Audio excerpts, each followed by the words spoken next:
And I'm going to, let me just make sure I can forward it back and forth. Okay, so we're going to go ahead and get started then, right? So we can see everybody. And okay, are we recording now? We're starting? Yes. Okay, so hi there to all of you first generation pirates. We are so excited to meet you and to talk with you. My name is Dr. Linda Campion, and I am the advisor for the I'm the First student organization, and I'm also the instructor for the class called COAD 1000, specifically designed for first gen college students. So today I have with me members of the I'm the First student organization. I have Skylar, Zechariah, Jocelyn, Diamond, and Kristen. And we all wanted to share some information about East Carolina University and what we do specifically for first generation college students. We would also like to welcome all the parents of first generation college students because we know this is a very big deal for your family to have your son or daughter come to college. We take very good care of our first gen pirates, and so we wanted to start with our presentation. And that would help if it would go to the next thing. Kristen, you're on. Okay. Hi, my name is Kristen Lederer. I'm going to be doing the adjusting as first gens, basically showing how different it is between high school and college. You can go to the next slide.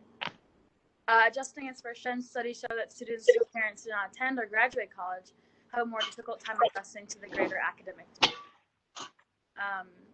You can go to the next slide. And these are a lot of feelings that you may feel when you're a first generation college student, especially being the first one coming to college. I've felt many of these feelings, worrying about finances, guilt, etc. It's very hard when you're first adjusting, especially from high school. So did you want to talk about any of those individually that might have been more pertinent to you? Sure. I would definitely say feeling different now that you're in college. My parents didn't go to college, and every time I would come home, they wouldn't really understand where I was coming from, especially school workload wise. And also being unfamiliar with the college and college life, aspects of college life, like going to classes, spacing out my time, and especially worrying about finances. I had no clue how to do FAFSA, how to budget for courses, how to budget for books. So those were a lot of difficult things that I went through, especially being a first generation college student. And then these are the main differences between high school and college: time management, workload, freedom, and school life balance. Those are definitely things you should keep in mind when you're transferring from high school life to college life. And I can give a couple examples that would be a little different. Social gatherings can definitely affect the amount of time you have left, especially when you have a lot of school workload that you haven't really accounted for. You also have a different number of classes per day, and the amount of time and class length can also vary. Meeting new friends and incorporating new lifestyles is also very different. It can also make you feel exhausted at times because you have to account for that as well. And especially having good time management is really important because I know there's a new block schedule this semester, so it's definitely something you have to keep in mind as well. And also, even though you're in college, your freedom is still limited because you have to work with the demands of different academic workloads and priorities, especially within your any clubs. Good. Mm-hmm. Jocelyn, you were going to talk to the students of first gens and their parents about some of the resources on campus, yeah? Yes. Hello, everyone. Okay. You can go to the next slide. Okay, so like the main resources we have, the big one is the writing center. If you're having like any troubles with writing a paper, writing a lab report, for any like science class, they help with skills and they can peer review them also. You can do walk-ins, I'm pretty sure, but it's more helpful if you do appointments because you can provide information on like what you're going to go see them for, and they can pair you with someone who's a little bit more knowledgeable in that specific area. Another huge one that a lot of us use is the Pirate Academic Success Center, which is, in other words, our tutoring center, which is a free resource that is available to all students.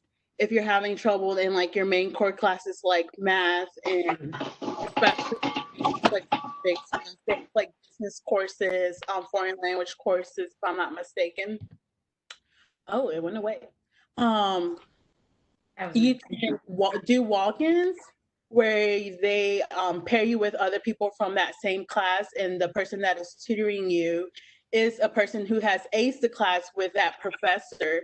So they're like very knowledgeable of like the demands that professor specifically expects, and like how that professor works their class, like key points that they like really focus on.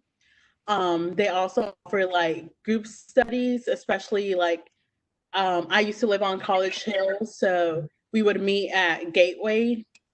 For people that lived on College Hill, we would meet up there instead of us having to go to West End to meet with people.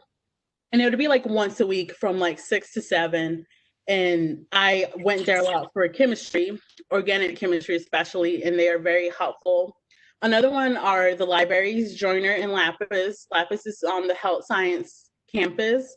Joyner is probably the one that is going to be used more. And it's not only for like a space to study or for resources, like they have librarians, which you can ask them any sorts of questions and they're there to help you. You can check out materials like laptops, cameras, video camera thingies, calculators, and all sorts, like at the front desk. And then the second floor has like a lot of resources for like projects where you can get stuff laminated. You can even make like buttons. You can get those little letters for like projects and posters. And they just have way more than like study spaces. But of course, they have like rooms where you can reserve either a group room so you can study with other people, or like a single room where you can study for yourself. And yeah, we can go to the next slide. Excellent. Oops.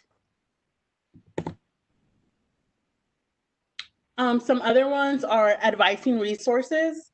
This is not just the academic advisor, but any help with academic progress. They help you. They have like really crucial information about the semester, about your GPA, about your 4-year plan or 5-year plan. They can help you make sure you're like on the right path. You know, a lot of us encounter times where we want to switch from a major to another. And like we already been in one major for like a year, and they help see what credits transfer over and like still have you on the right path and all that. Another one is financial in the cashier's office. They help with any questions about billing and tuition, help for financial aid, FAFSA, and questions about that. And another big one that a lot of us don't really think about is the counseling and student development department. It's a free service offered to help with like your personal and academic growth. I have a lot of friends that I know just go there to vent just about, you know, a day in their life, not because they're necessarily going through something, but, you know, it's easier sometimes to not talk to a friend or a family member and just go vent to a stranger and, you know, just tell them that you're stressed, because college is stressful, and sometimes you just need to like let it all out on someone, and they're always there to help. And another big resource are professors and our classmates, our fellow students. Relationships with our professors are so crucial, especially a really good relationship. They're a good resource for knowledge, especially their class. If it's a hard class, they know what they expect from students, and them just knowing your face, they know that you're putting in that extra effort to be successful in their class. And that always goes a long way, because they know your face, they know your name. Like if you sit not even in front of the class, but somewhere where they can see you, like, you know, there's always that different relationship between you and a professor that know each other outside of class and someone who just shows up to class. They're also really good for networking and future recommendations, especially if you're looking for to go into any like pre-professional fields. Those recommendation letters are very, very important. And if you have a relationship with a professor, they can definitely put in a good work for you. They come very helpful, and they are needed. They ask, trying to do medical school, and they ask for two recommendations letters from professors that like you were taught by. So, you know, those are very important. And your peers are a good resource because they are in the same boat as you are, you know, in the same class, trying to understand the same course material. Y'all can study together. And eventually that leads to y'all like becoming really good friends, because I've met people my freshman year who I'm majoring in biology, and we're taking like a kind of the same classes. So we're put in the same classes and we meet together and study together. You know, that's a good friend to rely on, especially if y'all are trying to major in the same thing. You know, a little caveat regarding research and any student, but in particular, as you mentioned earlier, Kristen, about, you know, what the research shows for first-time students, you know, there is a significant correlation between getting to know your faculty and being successful in their class. So you're absolutely right. Developing that relationship is crucial to being successful. Very good. And of course, a resource just for us first gen is our club I'm the First, which is exclusively just for first generation students. In this club, all of us are ultimately have the same goal, which is our college degree. We have similar experience, come from similar backgrounds. We help each other navigate through our college experience. We have a lot of opportunities to help each other with our personal growth, such as things like these where we can be on panels, share a story, give tips and advice. We've had multiple opportunities to talk to incoming freshmen, like high schoolers that are going to graduate. And we've even been grateful to reach out to middle schoolers and, you know, get them thinking on the right track also. We do community service, and especially around the holidays, we give back to the community. I know last year we did the Turkey Palooza, I'm pretty sure what it was called, where we provided 4 families with a meal for Thanksgiving. And we have recently implemented a mentor and mentee program where we have upperclassmen pair up with underclassmen, and they have like a more, a less professional relationship where they can reach out if they're worried about something academically or personally. Like, you know, it's that little comfort zone where it's like a peer-to-peer thing, relationship where we can help each other out. I know being in this club has definitely helped me grow personally as to speaking, as to something like this. I was a very nervous person, and now it's like a more natural thing. I've done multiple panels and I can think on the spot, and, you know, it's like very helpful personal growth. And of course, the things that I've talked about are not all the resources at ECU. I have included the link for our page if you would like to join. I want everyone to join, please and thank you. And there's also a website about first generation specifically that ECU provides for us. And yeah, that's all I have. But that's excellent, you know, because all of these, listen, all you incoming pirates, this is the organization for you. As Jocelyn, all of the people on the panel today have also gained leadership experience through this organization because they all hold offices in that organization. So this presentation was put together by this group. We've had presentations for the celebration for first gens. That's been prepared by the students. I'm the advisor for that group, but it is a marvelous group of people and individuals and resources for you. Jocelyn, how many people do we have in our student organization now? Currently, I've been getting a lot of requests, so we're either around 60 or above. We have gotten a lot of invitations recently, but we do have around 60 members right now, and we're definitely trying to grow. I know we just now kind of started it, but, you know, the bigger, the better. Yeah, so, and we've done activities that are outside just for fun. We do some fun activities. Remember when we went to the Painted Peacock? Mm-hmm. And we did that because, you know, we wanted to do something fun, kind of stress-free. And then we've also had guest speakers come in from around campus. So you guys get to network and get to know personally other people on campus, which is very important. So please do join our organization, and we will be putting out our meeting times and dates and things very soon. We're really looking forward to having you join us and give us your perspective, but also, let us help you get through this, because each one of these people on the panel, myself included, I'm a first gen that went to East Carolina, and it really helps to have a group of people that are like-minded to help you get through it.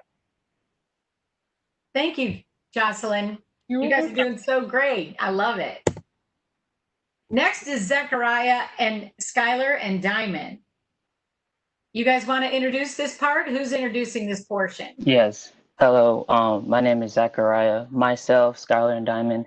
This portion is really going to be dedicated to the parents' concerns you may have about your first gen student coming to college, and what are the things you can do to support them. Could you go to the next slide, please? I certainly can. That's great. Thank you. Now, the first thing I want to discuss is you may be unable to travel and visit them, and kind of consider how you can keep in touch. So for me personally, my going to my first semester of college, we didn't necessarily have a car for me to reach to Greenville. And thankfully, though, my dad's job allowed him to use one of their vehicles to help them deliver my stuff for a move-in day. But for that whole semester, my parents weren't able to come and visit me. And some of the things that they did to help me out was send in care packages. They would call and check in on me. And just those small moments of communication really helped me out throughout the first semester. And it meant so much for me. And that's kind of the things you can do as well. With other limitations that you may have in other situations, there are services offered by the NSO that you could send, packages. You can call and see them, because it means a lot to us when our parents do those things. The next thing is when, first gen students come home, they may not be able to fulfill every family responsibility, and kind of just concentrating on that concept. When I came home early because of, all the craziness with the pandemic, my parents kind of thought it was like a vacational experience, and they were trying to give me certain things to do, and I could do some of them. I could do some of them, but it wasn't the level that I could do when I was in high school. And I had to, talk with my parents, the coursework I was dealing with and everything else I had to do. And this really goes into the next section of asking, your first gen about their college experience. One thing I love about my parents is that I was able to communicate with them, everything that I was doing, talk about kind of my experiences in college, about I'm the first, and just having that moment of being transparent with my family and honest. Even though my parents never been to college, they understood the things that I was dealing with, and they're able to support me. So in going off that, I kind of want to offer, this is to actually the first gen students, a challenge when you do talk with your parents. Some mistakes I made early was when I would call, I would say things like, everything's okay. Oh yeah, I'm doing fine.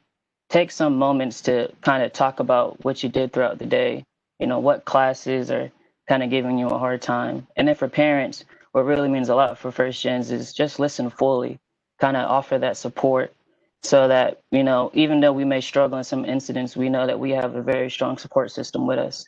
And it means a lot in our development while going through college. And then this last bullet here about, I'm not going into detail. This is just a resource for you to access so you can learn all the safety measures our university is going to do to ensure everyone's safety going on campus. So feel free to access that, read through it, and, you'll find everything that you'll need.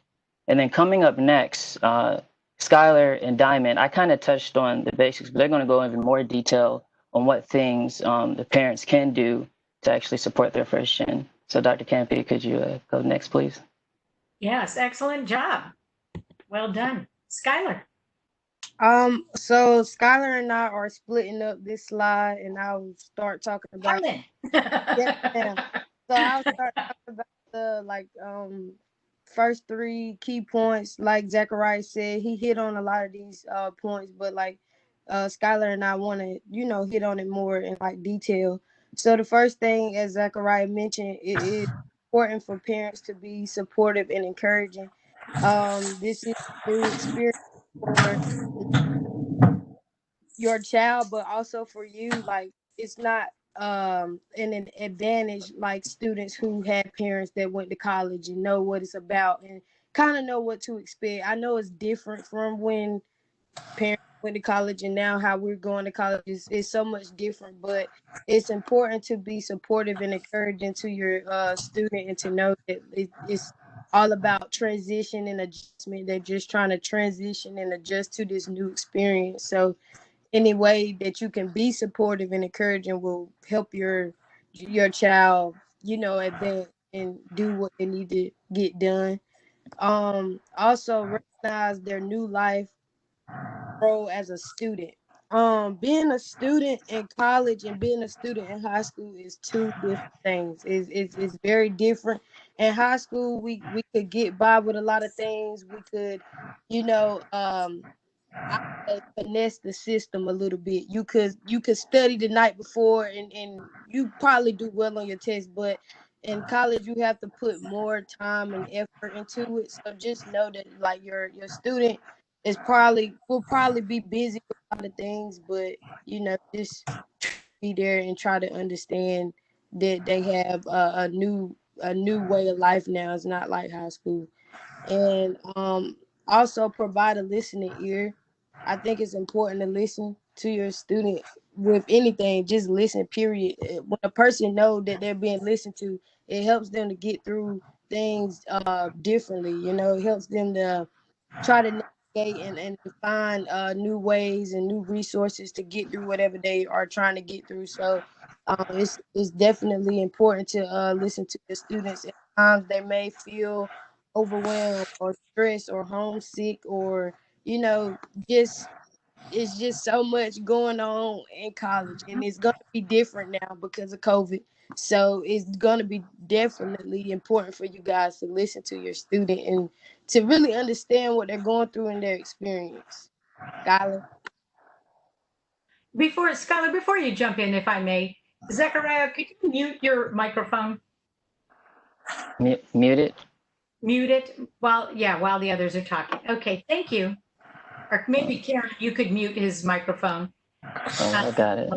Thank you very Find much. the icon. Scroll down to the bottom of the screen and it pops up and it'll be a little microphone on the left. Click it. So yeah, you got it. Thank you so much. Skylar, Diamond, very nice job. Thank you so much. Hey everyone, I'm Skylar. So I'm just going to go over some few more points that Diamond started us out with. So Zechariah touched on this, but sending care packages. I know as a freshman, you get like a little message from the NSO, whether it's through your email or a text message, and it's like, oh, you have a package. It's always exciting. It's fun to walk over and have a nice surprise. And it was great to get letters from my parents or like snacks and things like that. To have a little bit of home back at school with you. So those were always great pick-me-ups and a nice little surprise. And a big thing is communication, which Zachariah also touched on. We say, like, don't make your student feel like they're on an electronic leash, because we are transitioning into such a huge new part of our life that we're not going to be able to pick up the phone every time you call or answer you back immediately. And that's just the reality of our new schedules. As you transition, you're going to be adjusting to your class schedule. You're going to be living with a roommate, so you guys are kind of have schedules bouncing off of each other. I'm sure you're going to get involved in clubs and other things on campus and activities with friends. So you have a ton on your plate. So they won't always be able to pick up the phone and send a text, but know that they will text you and they will call you. And when they do provide that listening ear, like I think Zachariah mentioned, because it's nice to vent when you have a bad day or just get some encouraging words from your parents. And then a big thing is when your students return home, remember that they still have their college life with them. They're still going to have to work and study and get what they need done at home the same they would at school. So it's really important that they have access to a quiet area for them to study and continue to work from home. It's definitely not the same as high school. A lot of weekends you spend studying and doing work. I know in high school, a lot of the times it was like, oh, it's the weekend. Like, It's still free, but even when we come home on the weekends, there's still tons of studying to do. And you will have your free time at home with your family, but it is important to take the time to make sure they know that they have a nice area to study when they come home. And then the last thing is just to recognize that your students have reached a new level of independence. College is a time of independence when you learn basically a new way of life. You're living on your own, you're taking care of yourself, and there's tons of resources out there to help you. And parents, you can still be encouraging and stuff, but it's important that you let your student take on this new role and kind of figure out who they are as a college student. I think a big thing is letting your students try to solve their own problems too. They're not always going to be able to lean on someone for the answers to everything. And it's a part of kind of growing. You're going to have to figure out how to take the challenges that you're faced with and find your own solutions. I think a big thing to remember is you help them get where they are now, and they're carrying over the things you've taught them into this college transition. So the biggest thing is really just be supportive and be there when you can, but remember that it is a time of independence, learning, and growth. That's excellent, you guys. What, you know, when you think about it, this is what our parents do all the time, isn't it? This is, you know, what our parents have raised us doing. And these are the same kind of behaviors that really work to help you feel good and supported while you're away from home pursuing your college degree. Right? Excellent job, you guys. You're doing so great. Of course, you see the student organization you guys are all going to be in. It'll be great. Karen, now I was going to ask you, maybe it's your microphone that's, if you can, I can't text you to let you know that if you could mute. Thank you. And so we just have one more, I think we just have one more slide. Let's see. Oh, yeah. Okay, I'm going to promise you I'm not going to get lectury, you know, but here's the deal. These guys have helped me with this too. They've helped me come up with this. We've done research. We know that this is true. There are a couple of keys to your college success that I want to talk to you about. And you'll recall I'm Dr. Campion. What two things that really make a difference, and there are going to be three things that really make a difference in your college success. One is what? What is it, you guys? What's a very important thing? One of three things. Attend class. Yes. Yeah. Right? You're paying for this college education. You want to be there every single day. You want to make sure that you attend class, right? The second thing is, we've talked about it, is get to know your faculty members. That is really important. Just like, consider it where you are when you were in high school. You knew your teachers, right? You knew about them. They knew about you. They knew your names. This is really important. So get to know your faculty members and your advisors and staff members. It matters. And then the third thing is this. This is the magic formula. It's studying. I'm going to guarantee each and every one of you that you have never studied this much. And it's not something to be afraid of, but here's what we know. If you think about realistically, how much time have you studied when you were in high school? You know, I kind of remember doing spelling words and spelling bees kind of thing with my mom. How many hours do you think you studied in high school, Jocelyn? To be honest, I probably didn't study more than like 3 hours. I can definitely tell you I did not sit down every day and study. I sit down and do 3 hours a week. Yeah. Like I did my homework, but I did not sit down and like study like I can tell you that I do now. Yeah, definitely, for sure. Right. Kristen, how many hours did you study in high school? I could say the same as Jocelyn. I didn't spend nearly as many hours as I do out of class, like trying to remember the information as I do now. Yeah. So remember though, you guys are so cute because, you know, it's like, do you want me to be honest? Yes, I want you to be honest. So probably like 2 hours, maybe. A week sitting down. Right. Diamond, how about you? Same as like everyone else mentioned, 2 hours or so. Yeah. Like I mentioned earlier in the slide, it's just high school was a little finesse. You could the night before maybe get a 90 or 95, and it was just easy. But you also learned that that's not what happens in college when you Right, came, right? that's Right. definitely not what happened in Yeah. college. You cannot do that in college. You tried in college. Zechariah, how many hours did you study in high school? Maybe 3, 4 hours. Okay.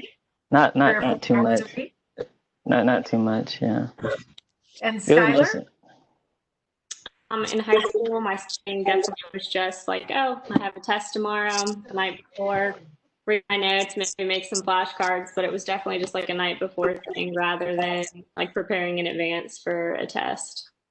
Right. Which all of these students, you incoming pirates, listen, every single one of these students, go ahead and mute your microphones for a second. All of these students learned this formula, and they either learned it in my co-ed class or they learned it on their own, right? And so I told you I have a co-ed class, co-ed 1000 on Monday and Wednesday at 11 to 11:50 for first generation college students only. This is one thing I teach you, but you'll be ahead of the game now. So it's a 1 to 3 rule. For every 1 credit hour, you are registered for coursework. Those are called credit hours. You're expected, if you want to be successful, to study 3 hours outside of class. So if you do the math, which we've done for you, normally I have you guys do this with me, but it's 15 credit hours is an average course load per semester. Then you multiply that times 3, that's 45 hours outside of class of studying. And then you add back in the 15 hours of class, and that makes your work week 60 hours. Now, when I do this presentation in this or summer orientations live, and I'm talking to your parents, and I say to your parents, and I ask your parents how many hours you studied during high school, and they all say the same thing this group of students said, But when I tell them you're going to work about 60 hours a week, and you're going to work like your parents, is what it's going to be like if you want to be successful. This doesn't mean that you can't have fun. It doesn't mean you can't socialize. It means you have to prioritize. It means you have to get really good at balancing that workload and freedom, which we talked about in previous slide, right? It becomes a balancing thing. So sometimes you negotiate with yourself on that. I'm going to do this so that I can do that. So I'm going to go to the football game on Saturday. So that means I got to get all my homework done before, because I know that I want to go to the football game and I want to have fun at the game. And I do not want to worry about your classwork, because you will worry about your classwork if it's not done. I guarantee you that'll stress you out. So the magic formula we wanted to share with you today is really take this seriously. This is something that's going to be very different. You're going to have classes on Monday, Wednesday, Friday. You're going to have online classes. You're going to have classes for 8 weeks. You're going to have classes for 16 or 15 weeks. You're going to have a lot of different variables to manage. And we are all here to help you do that. Your academic advisor will help you. We do a scheduling activity in my class so that you can get used to that. One of the things I'm going to ask you to do when you come, before you pack up to come to college, is go ahead and buy yourself a planner. All of these people have planners, whether it's on this, it can be on your phone. If you actually use it and you're very good at keeping up with it, and updating it, you can use a paper one, you can use a monthly one, whatever you like, but I'm going to tell you, use a planner, bring that with you and begin to learn how to use that and manage your time. Because now it's not just about going to college or school, right? You're going to have to manage doing your laundry. You're going to have to manage going to getting something to eat. And along with that, you're going to have to manage, hanging out with your friends. You're going to have to manage maybe a job. And that's in combination with all of those things. So we really have to look at what you can do. We have a finite amount of time, and we have a lot of good resources and advice to help you be successful. So that's our presentation. What I'd like to do is I'm going to stop sharing my screen, and we still have a little bit of time. I'm not sure if if people are in here now and have questions for us. Let's see. But what I'd really like to say to all of you who are here in attendance with us is we are just so very, very glad to see you. And we're all so excited about you coming back. And we get to meet you in person. Are there things, we appreciate you listening to us and accessing our presentation. Please know that you can contact us anytime. What I'll do, if the group is okay, what I would do is I'll make another slide at the end and I'll just put our emails. You guys cool with that? And that way, if anybody has any questions, they can contact you directly and me, and we can, help them even leading up to our August 10th start. How does that sound? Sound good? So do you guys have any, you can unmute now because we're not presenting now, we're just chatting.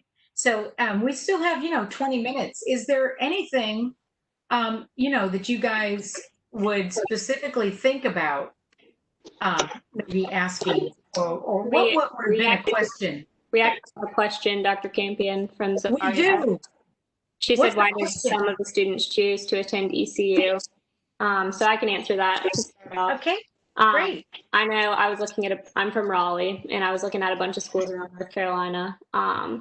And I just came to tour ECU, not thinking like, maybe I'll go here, maybe I won't. But I just fell in love with the campus and the community of people. It was very welcoming when I came. Our campus is still big, it's a large university, but our campus has just a feeling of home because it's small enough where you can walk everywhere. You're constantly walking by friends, people, seeing a familiar face once you get to know a lot of people. And I really just chose it because it felt like a community. I don't know if anybody else wants to answer. Yeah, I could feel the same. I would say that ECU is a big campus, but it has like a small campus mentality where we're so tight knit and everyone can relate to each other really easily and see your friends when you're walking to campus. And the campus is beautiful as well. That's something that really drew me to ECU is the campus. Well, I like to say I'm from Greenville, and I know sometimes question a lot. Why'd you go to ECU out of all places? Why stay home and all this other stuff? But initially, like everyone else, I fell in love with campus, even though I am from here. ECU was like a home away from home type thing. Like, and then I was intended nursing at first, and they have a great nursing school, but like Jocelyn mentioned, sometimes we change our path. I ended up changing my major and stuff, but at the same time, I still like what ECU is about and what it offers. And also, I've always wanted that college experience. Like I said, it's a home away from home. It's a lot to do. Another thing is the diversity that ECU has is huge.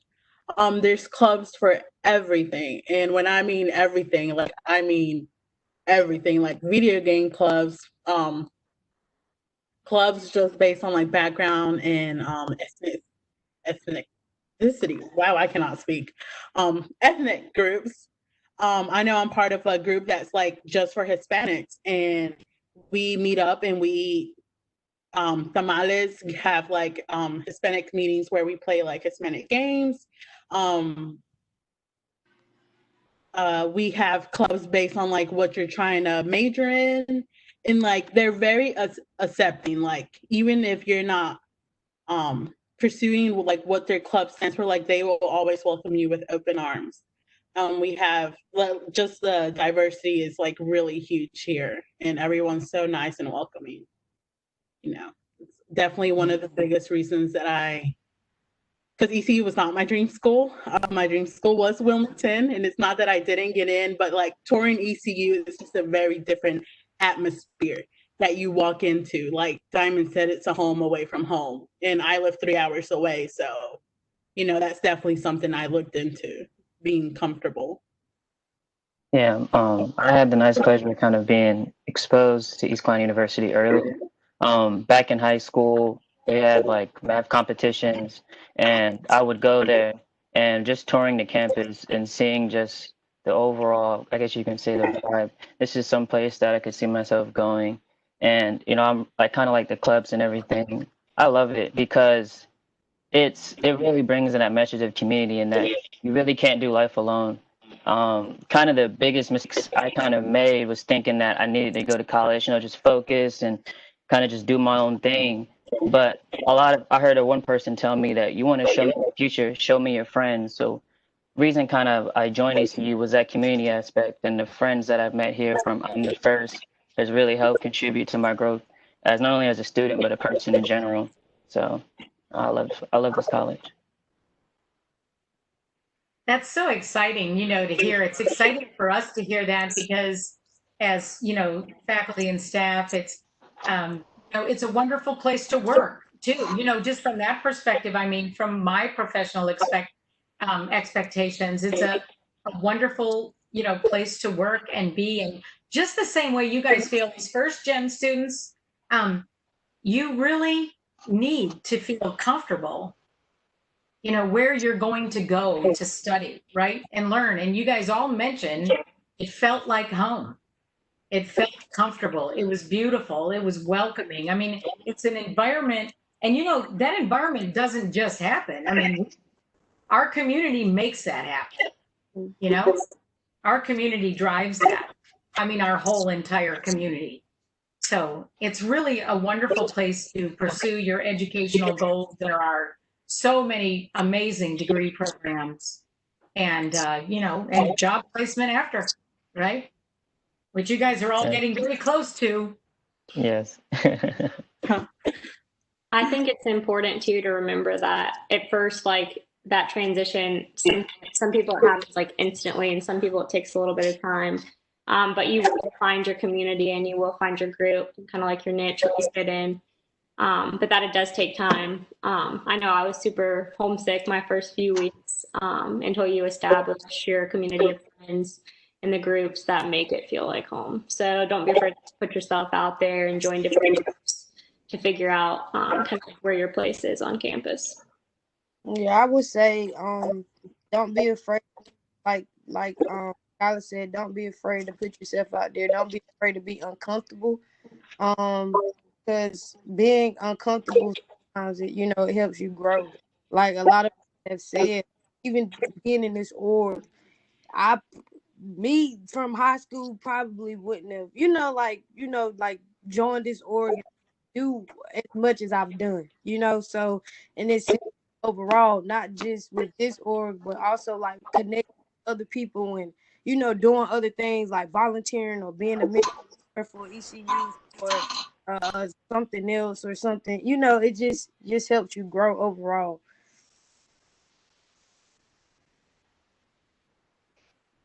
That's excellent. How would you guys, how would you advise this incoming class on getting to know their professors? In high school, you always just know the teachers. I mean, you've been going there for, a long time, or you have siblings maybe that have, or cousins or whomever, but what would you recommend to people to how they should get to know their faculty?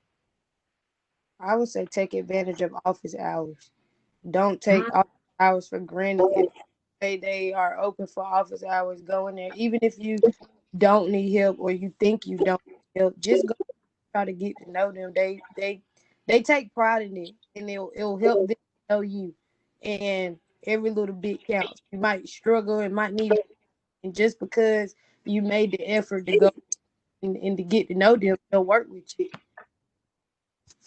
Bouncing off of that too, really, like, don't be afraid to go to office hours, even if you just want to introduce yourself. You're going to be in larger classes, you're going to be in online classes now with all this COVID stuff, but there's still going to be office hours where you can either connect through like WebEx like this with your professor, or actually go and meet with them one-on-one. And just taking the effort and showing them that you want to meet them and get to know them, that really shows that you care and you're compassionate about their class. And forming those relationships in the end will really help you in the long run. You have someone else there to support you, encourage you, and help you. And then that is the people that you want to write your recommendations, because they truly know who you are. as a student in and out of the classroom?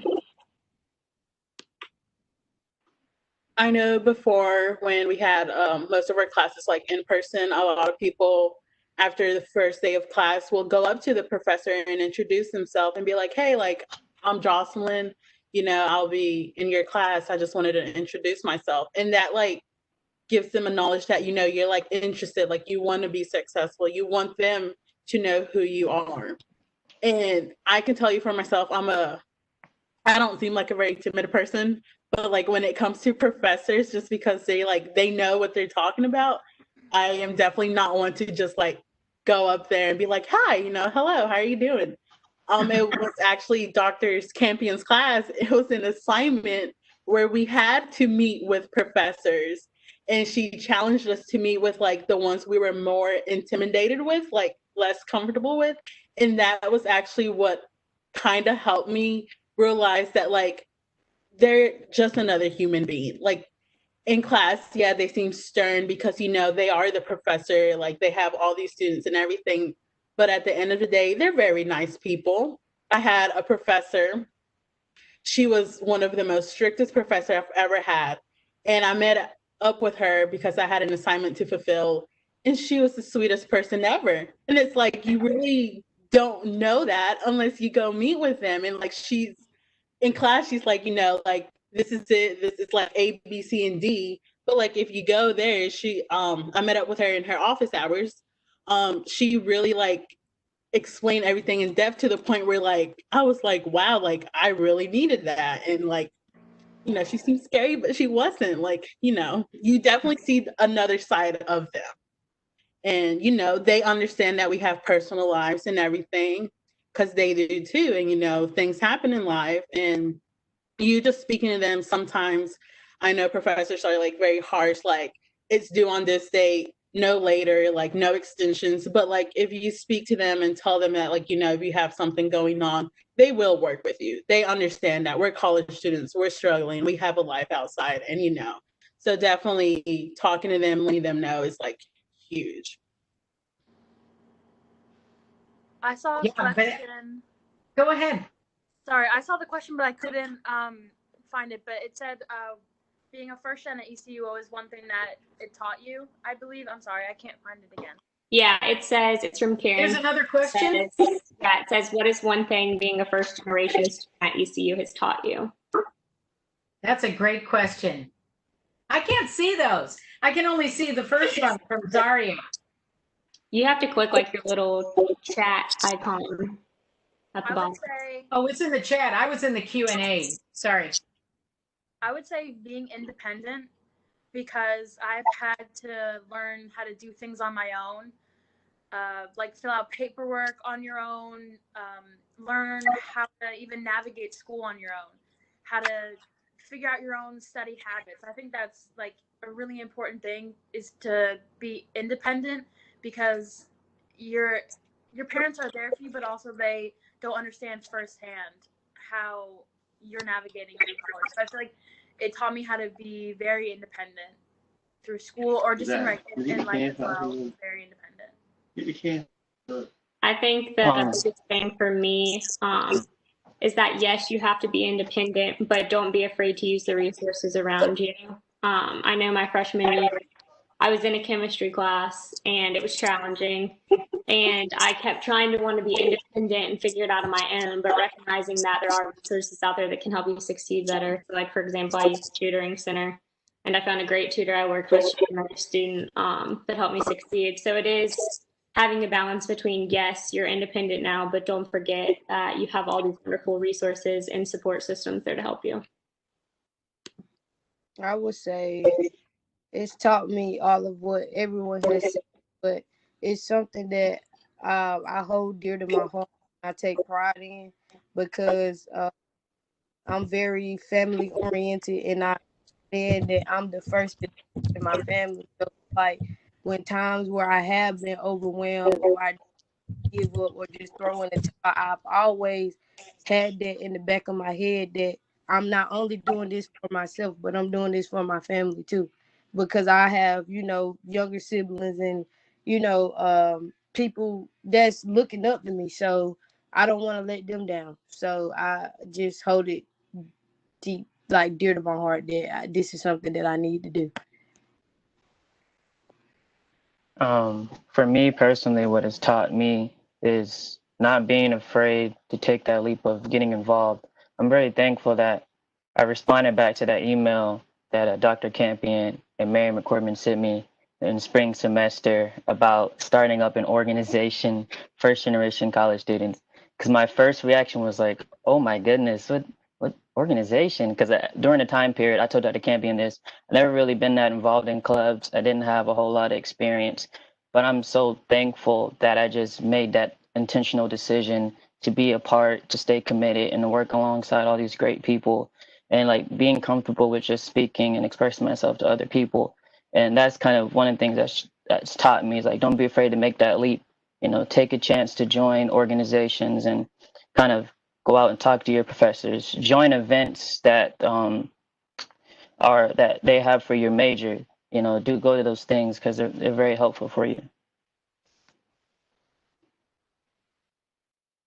And I'll just say, you know, I mean, because I told you I was a first gen too here at East Carolina University. I was a music major. I lived in Clement Residence Hall, and I'm from the Outer Banks of North Carolina. You know, it was a lot to come to college and leave the island and come here. I was frightened and I was, you know, worried, and there at that time, you know, no cell phones, right? And so I couldn't, and a phone call cost money, right? And so um, I waited on tables to put myself through college, and I didn't have the extra money to spend on phone calls. So but the one thing that being a first generation student taught me was my own tenacity, my own resolve, my own ability to stick with it. And, you know, and honestly, it also propelled me into lifelong learning. It, you know, so like an undergraduate degree wasn't going to be enough anymore, right? And so it made, you know, it gave me that push to, you know, go and pursue my MBA and my PhD at Purdue University. And, you know, and that's what it did. It just gives you that knowledge, that self-confidence. It helps you understand who you are. And being a first gen is a really, really cool thing. We don't want you to think it's a scary thing. It's a very cool thing to be a first gen and navigating that path for your family. You're the first in the whole family to do it, man. You know, and there's something about that.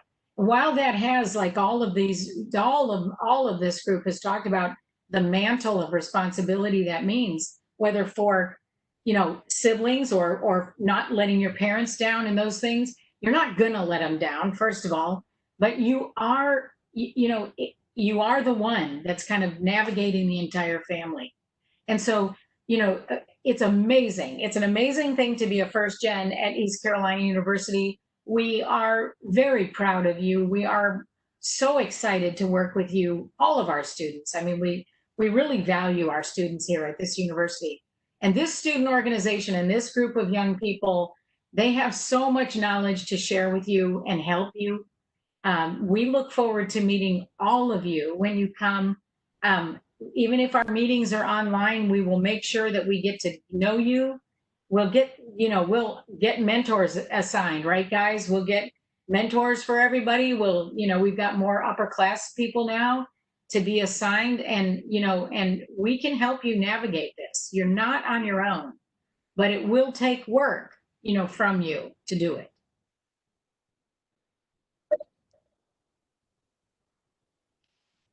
Does anybody else have any other questions?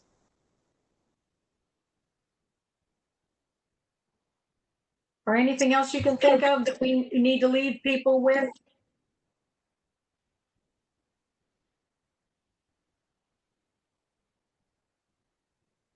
Natalie has a comment to all of you guys in the chat, which is about being the first female from this generation and past generations. And that's amazing, right?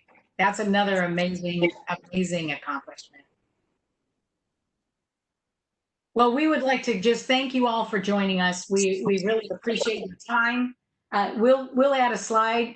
Karen, if it's okay with you, we'll just add a slide with that contact before we post it. Yeah, And sure. will that be good? And then, we're always available. You know how to get in touch with us if anybody contacts you.